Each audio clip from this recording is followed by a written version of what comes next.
ڕۆژی شەممە ڕێکەوتی 16 بەفرامبار سیمینارێک بۆ نووسەر و ڕۆشنبیرانی کوردستان لەلایەن یەکێتی نووسەرانی کوردستان سووریا لە وڵاتی ئاڵمان پێکات کە لەو سیمینارەدا ژمارێکی زۆر لە نووسەر و ڕۆشنبیرانی هەر چوار بەشی کوردستان بەشدار بوون. هەروەها لەم سیمینارەدا حیسام ئەحمەدی نوێنەری کۆمیتەی حیزبی دموکرات لە ئاڵمان بەشدار بوو. لە سیمینارەکەدا حیسام ئەحمەدی وێڕای بەرز نرخاندنی ڕۆڵی نووسەر و ڕۆشنبیرانی کوردستان جەختی لەسەر هەڵوێستی نەتەوەییان لە دژی دوژمنانی کورد و بەرپرسیاربوونی ئەو توێژە گرنگی کوردستان لە هەمبەر ڕووداوەکانی پەیوەندیدار بە کورد و کوردستان کرد. ناوبراو ئاماژەی بەوەدا کە ڕەخنە و ڕەخنەگری لە جێگیرکردنی کولتوری دواکەوتوانەی دوژمنان لە کوردستان بەشێکی دانەبراوە لە ئەرکی ڕۆشنبیرانی کورد و نابێت لەو ئەرکەیاندا کەمتر خەم بن.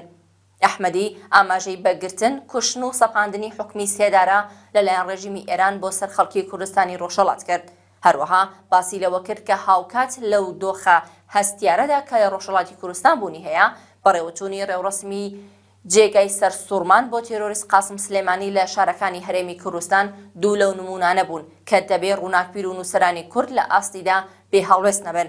لە کۆتاییدا بەشداربوانی سیمینارەکە و بەتایبەت یەکێتی نووسەرانی کوردستان سووریا پێداگر بوون لەسەر پشتیوانی بەردەوام و هاوخەباتیان لەگەڵ خەڵکی ڕۆژهەڵاتی کوردستان کە شۆڕشێکی مافیستانەیان دژ بە ڕێژیمی ئیسلامی ئێران دەست پێ کردووە.